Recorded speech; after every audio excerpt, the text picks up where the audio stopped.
ازيكم يا مساء الخير، مساء الخميس الونيس. احنا عندنا عادة يوم الخميس السودانيين، الخميس والجمعة عندنا يوم بيكون يوم ضيافة، فاحنا لازم نعبي بيوتنا بالروايح الطيبة، لقيمات، بسكويت، بسبوسة، بسيمة. فأنا اليوم حعمل لكم بسيمة عشان تتحفزي كده وتقومي تعبي بيتك كده بالروايح الطيبة.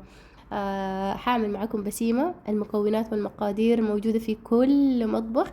عندنا كوب من السميد، وعندنا كوب من السمن، وعندنا كوب دقيق، كوب جوز هند، وعندنا حبتين بيض، وعندنا كوب من الزبادي، ومعلقة كبيرة باكنج بودر، ومعلقتين فانيليا. بس دي المكونات، أسهل من كده في والله ما في. بس دي الحاجات اللي حتعمليها، بس كيف الواحدة تتشجع وتقومي. يعني نفسك في الأكل هو اللي بيحلي الوصفة. ما تقولي ما بزبط معي، انتي ادخلي المطبخ بنفس انك انتي تعملي حاجة حلوة، حتى لو ما عندك ضيوف لأولادك، المهم تعملي أجواء الويك اند في بيتك. حنجيب الخلاط، حتنزلي بالبيض، وعفوا نسيت اقول لكم انه لازم 3 معالق سكر في البيض، في الخلاط حبتين بيض، وفي ناس بيزيدوا البيض، انا بحس انه حبتين كفاية.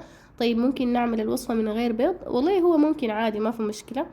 بنستخدم في الخلاط بيض ومعاه سكر، 3 معالق سكر، وبنضيف عليه الزبادي، بنخلطهم كويس، بعدين بنضيف المواد الجافة اللي هو من كل شيء كوب. طيب إذا طلع معاي تقيل، حيطلع معاك العجنة تقيل في حالة إنه نوع الدقيق حقك بتلمى سريع، عشان كده ممكن تخففيه بزبادي أو بحليب، ما مشكلة. تمام. إذا عاوزاه يكون يعني مرتفع شديد، ممكن تضيفي برضو باكنج بودر. إذا أنا هنا في المقادير ذكرتها معلقة كبيرة. إذا عاوزاه يكون يعني حجمه يكون كده كبير، ممكن تضيفي معلقة ونص باكنج بودر وبس. هشغل الفرن، هدخله في درجة حرارة 230. أنا شغلت الفوق والتحت مع بعض، تقريبا ما بياخد أقل من 20 دقيقة إلا يكون أكتر. تمام. بعد ده البسيمة لازم نسقيه بشنو؟ بالشيرة. شيرة اللي هو حتجيبي مثلا إذا أنت حتعملي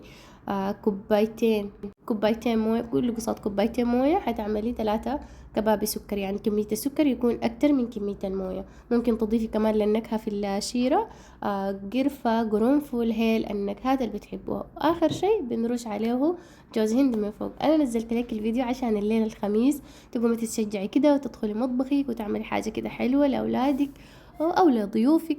المهم تعملي لك قاعدة حلوة في بيتك. دايما احنا اللي بنخلق الاجواء الظريفة في البيت، خاصة ان احنا المغتربين، عشان ما عندنا موضوع كمان، ما عندنا يعني انه احنا نقوم كل ويك انت نطلع نمشي هناك نجي هناك، ما في. فاذا انت حتى ماشية لامك، ماشية لاهلك، ممكن تشيلي معاكي وتمشي تقضوا اوقات حلوة مع ناس البيت او مع اهلك. فان شاء الله باذن الله المسا حنزل لكم فيديو كده تحفيز ظريف في اليوتيوب ان شاء الله باذن الله. بالنسبة للناس اللي قالوا لي فيديو اليوتيوب نزلي هنا، صعب، لأنه الفيديو في اليوتيوب بيكون ممكن 20 دقيقة، وبنتونس فيه براحتنا. احنا هناك أمهات فقط، يعني ما معانا كتار كده من الشباب. فالفيديوهات هناك بتكون شوية كده خاصة في ونسة أمهات، ونسة بنات، فيديوهات تحفيزية. فعشان كده بنزل لكم الفلوج هنا، لكن بيكون من غير صوتي، لكن الوصفات بصوتي عادي. فإذا أنت عاوزة تتحفزي معانا، ممكن تشتركي في القناة، نفس قناة الصفحة يوميات سودانية في الإمارات. هنا البسيمة خلاص. أنا هنا عملت إضافة بسيطة مني، حليب محلى اختياري، يعني ما شرط حليب محلى، اختياري. فبس والله بتمنى الوصفة تكون سهلة عليكم وتعملوها. في أمان الله.